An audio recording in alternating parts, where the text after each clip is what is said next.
So, how do I even describe this place?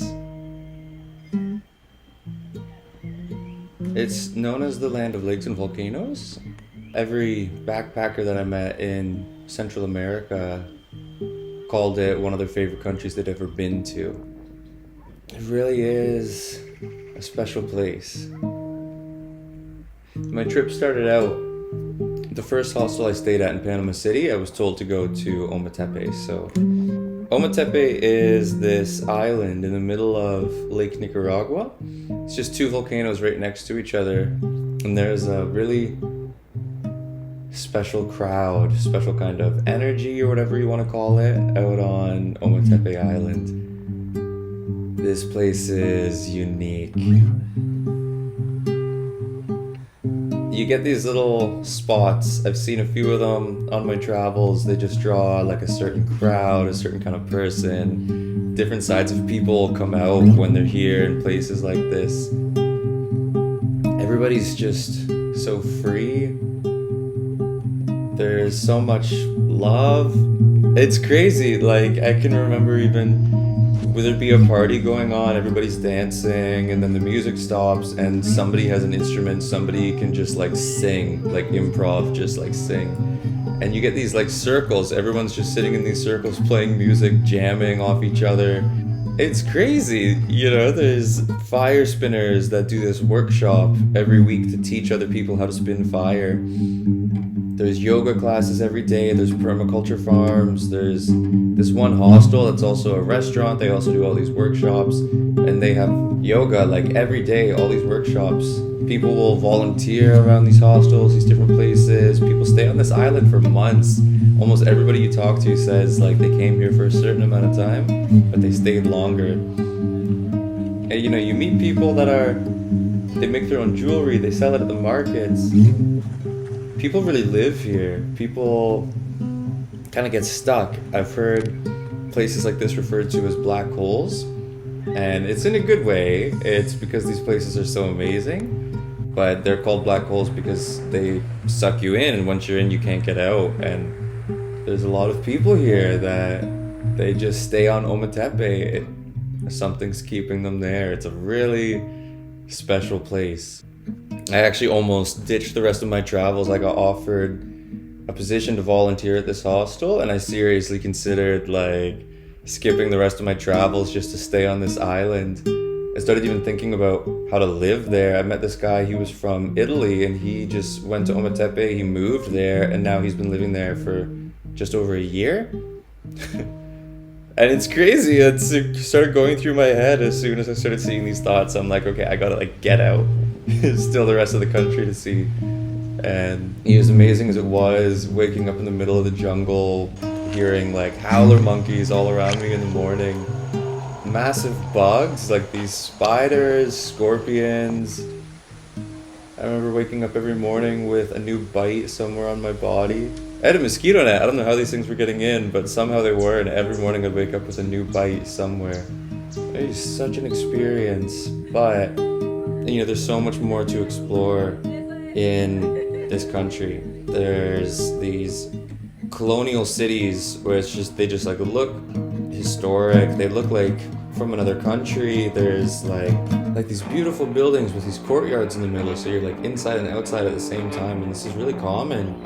And these cities with these amazing churches, like churches all over the city, and they're beautiful, and you can go up on top of them and like see the entire city from up there.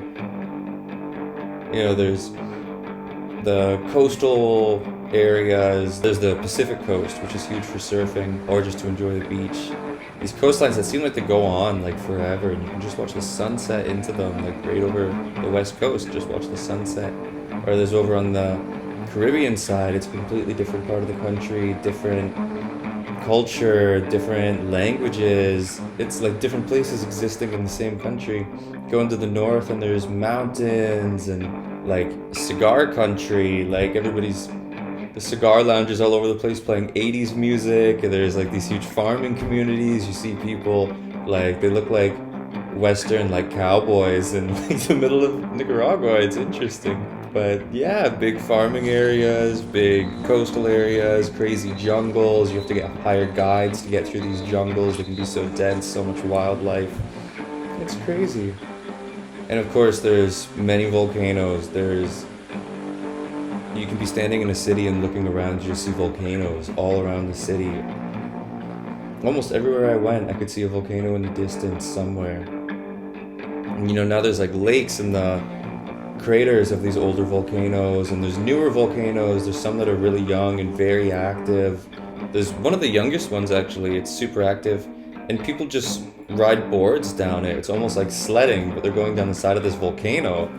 And this volcano could erupt at any time, and there's sensors and stuff, so they can figure this out. They can get a bit of a warning before an eruption's about to go off. But they take people out there every day, and these people just ride down this volcano.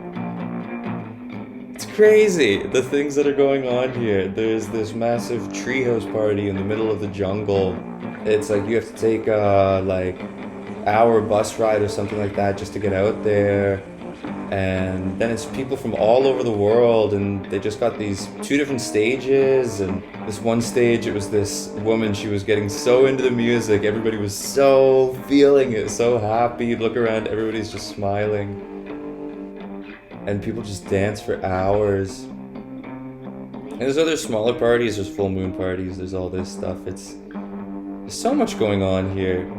And there's this circuit everybody does, but the more you get off the circuit, the more you start to get to these places people don't really go to, people don't really hear about, and then you meet other people, other travelers, and they'll tell you about even more remote places and even more isolated parts of the country.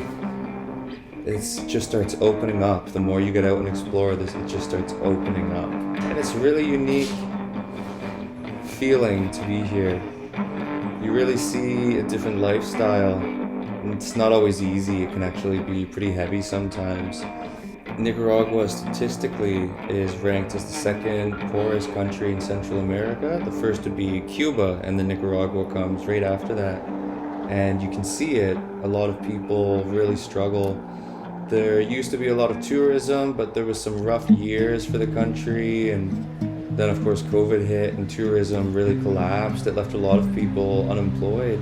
Even now, a lot of people are working super long days. A lot of the country makes less than $1 a day. It's hard for people to change their lives or have access to more opportunity even. They have to pay for schooling, and even kids don't go to school for free. There's not a lot of jobs, there's not a lot of opportunity. It can be really difficult. And I heard multiple people in the streets, I would be talking to people and they would just start crying, talking about how they have no food for their kids or their elderly parents, and they haven't eaten in days, and their kids are saying they're hungry and they can't feed them, they don't have any food, and people just start crying. It's really hard to see this. I had one guy, he started talking about how he had no food, no money, his kids were hungry, and we went into the market. He took me into the depths of this market. I didn't even know you could go so deep into these markets. And we went out for some lunch.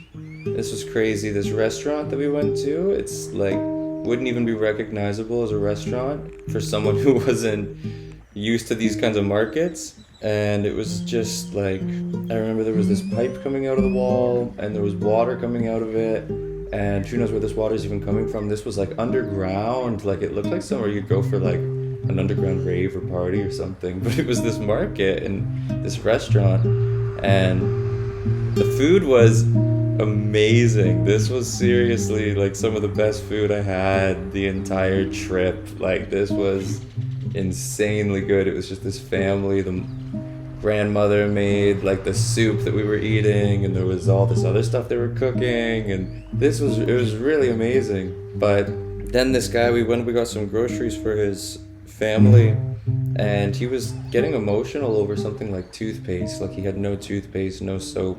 It was a big deal to him to even just be able to get these things at the grocery store. I remember that really shook things up. We all know there's people that struggle and people that suffer and people that don't have a lot, but then to be confronted with it, it can be heavy to really see it firsthand like this and experience it and talk to somebody going through it. And I can remember that same night going back to the hostel, and I heard some other backpacker who's here from halfway around the world, and they're complaining about being charged an extra like $2, paying a tourist price instead of a local price to take the bus. You know, both these sides are valid. I get people when they're traveling, they work hard to save the money to travel. Some people, this is a once in a lifetime chance, and they want to be wise, they want to be careful with their savings, and that's totally valid. I totally get that.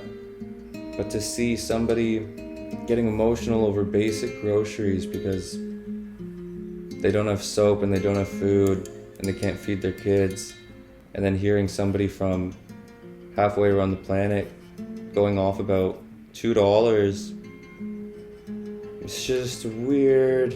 It's a weird world we live in, and to see these polarities both in the same day, like, it's just a really weird feeling.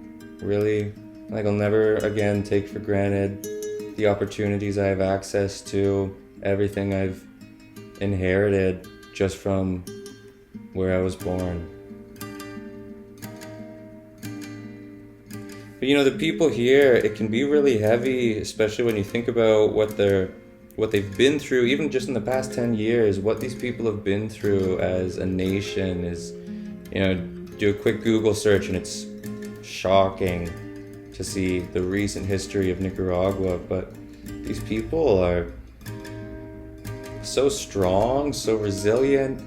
I had a tour guide that explained it like Nicaragua is the land of lakes and volcanoes, and the people are kind of like volcanoes. The people have this passion and this fire in them, and it makes people very warm, very welcoming, and it can also make people very passionate, almost explosive in the wrong situations. And can't say I really experienced people being explosive. I could see the passion in people, I could get that, but I definitely agree with this guy about the warmth and how welcoming people are. And I remember sitting on this bus talking to this guy, this farmer, and like 10 minutes later he's inviting me back to stay at his farm with him. He like wrote down his phone number, his address, everything, told me where he lives. Just like that, we were just talking like 10 minutes and he invited me to come stay with him. It's amazing. These some of the most welcoming people I've met anywhere in the world. You know, you can't generalize an entire country like everybody in it, but seriously had some amazing interactions with the people here. And these people, they seem really happy. They seem to focus on what they do have, and they really do have deep connections with each other. Seems like a lot of people know each other. A lot of people are just friendly with each other, even if they don't know each other. Everybody's just warm and welcoming. And the culture, the people that are living here, the way people treat each other, the pace of life, the style of living, it's beautiful. So, how would I even explain somewhere like this? It's like one of these places you just need to see it for yourself, experience it yourself. I'd only met 2 people before Central America that had ever been to Nicaragua. Both of them kind of recommended against it, didn't have the best things to say about it, didn't have the best experiences, and almost kind of deterred me from traveling here. But I'm so glad I didn't listen. You know, to be fair, there has been a turbulent history. Maybe these people were here at a different time, but what I experienced was amazing in so many ways. I never once felt unsafe. I never once felt in danger. The worst thing that ever happened to me was I paid more money than I should have for something. Not even a lot more money. It's harmless. And there's so much beauty in this country. You know, even just getting out here, It was like a whole journey in itself, like a 2 day trip through Costa Rica, 2 border crossings in 2 days, 2 water crossings, 2 like 12-hour buses, like crazy long buses, driving through these dense jungles, these crazy jungles, like towering over, almost making like these green tunnels the cars were driving through. It's crazy. And staying at this fancy hostel in San Jose, like the capital of Costa Rica. You know, they have like a welcome drink, and then they have yoga. Everybody's drinking wine, doing yoga. It's crazy. And then finally, boom, into this different world of Nicaragua. I'm so grateful for the time I got to spend here, the experiences, the memories I'll never forget, like the experiences. It's life-changing. You know, the ups and the downs, the struggles and the accomplishments. It's been such a trip. It's really been amazing. And, you know, after even just a bit of time exploring this place, I'm now just another one of the people that will call Nicaragua one of my favorite countries I've ever been to.